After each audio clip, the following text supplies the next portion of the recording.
Assalamualaikum warahmatullahi wabarakatuh. Salam guru penggerak. Bergerak, tergerak, dan menggerakkan. Perkenalkan, sebelumnya nama saya adalah Ferry Setiawan, calon guru penggerak Angkatan 9 dari SMK Negeri 1 Medan, Kabupaten Blitar, Jawa Timur. Kali ini saya akan membahas tentang demonstrasi kontekstual, yaitu tentang pendidikan yang berpihak pada murid. Pendidikan yang berpihak pada murid tidak lepas dari pemikiran Ki Hajar Dewantara. Sebelum itu, kita perlu mengenal siapa Ki Hajar Dewantara. Ki Hajar Dewantara merupakan seorang tokoh pendidikan dan pahlawan nasional serta pendiri Taman Siswa, yang mana Taman Siswa didirikan sebagai bentuk untuk melakukan pendidikan yang pertama kali di Indonesia. Beliau juga berdedikasi terhadap perbaikan sistem pendidikan Indonesia. Bahkan, Hari Pendidikan Nasional diperingati sesuai tanggal kelahiran beliau, yaitu 2 Mei. Lalu, bagaimanakah konsep berpikir Ki Hajar Dewantara? Konsep berpikir Ki Hajar Dewantara adalah bahwa maksud pendidikan yaitu untuk menuntun segala kodrat yang ada pada anak-anak agar mereka dapat mencapai keselamatan dan kebahagiaan yang setinggi-tingginya baik sebagai manusia maupun sebagai anggota masyarakat. Lalu, bagaimanakah filosofi pemikiran Ki Hajar Dewantara?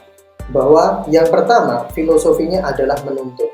Seorang guru mempunyai tugas untuk menuntun siswanya sesuai dengan kodrat alamiahnya. Jadi tugas guru adalah menuntut, bukan menuntut. Yang kedua, bahwa belajar sebenarnya adalah bermain. Jadi bagaimana seorang guru bisa membawa sebuah pembelajaran bagaikan sebuah permainan dan bisa menyisipkan nilai-nilai pendidikan di dalam sebuah permainan. Kemudian yang ketiga, filosofinya adalah bagaimana pembelajaran itu berpihak pada murid.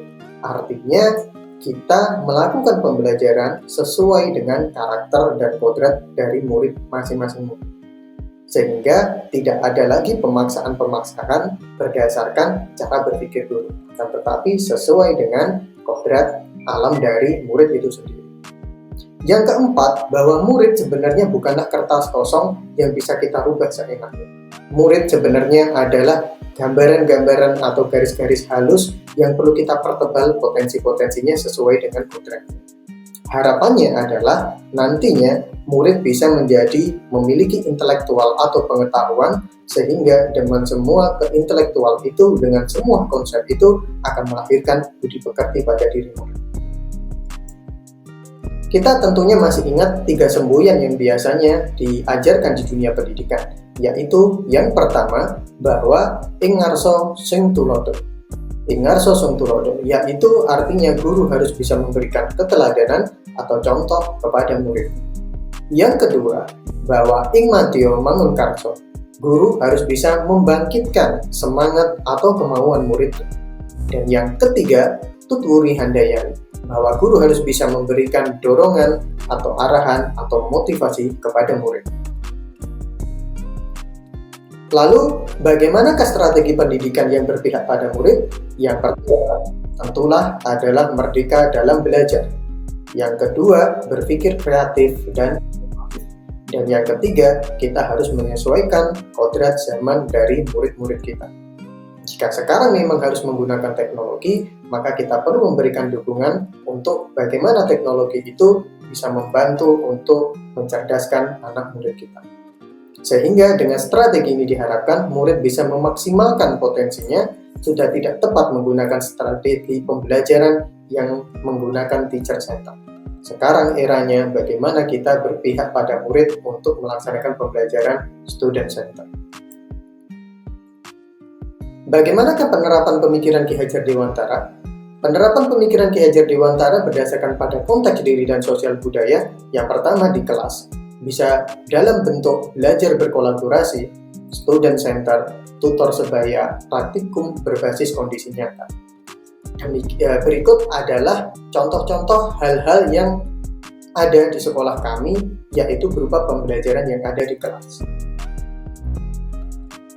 Lalu cara yang kedua, penerapannya ada di sekolah, bisa dalam bentuk pelaksanaan apel pagi yang diawali dengan menyanyikan lagu Indonesia Raya, menghormati bendera merah putih, kemudian membaca Pancasila, kemudian pelaksanaan upacara bendera sebagai cinta tanah air, sholat berjamaah sebagai bentuk keagamaan, khotmil Quran dan tahlilan, mengaji Quran tiap pagi, penerapan 5S, buka bersama dan bagi takjil sebagai bentuk kepedulian sosial.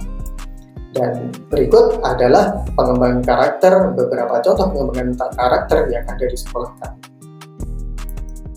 Tidak cukup sampai di situ, dalam pelaksanaan penerapan pemikiran Ki Hajar Dewantara, sekolah kami juga melaksanakan beberapa ekstrakurikuler.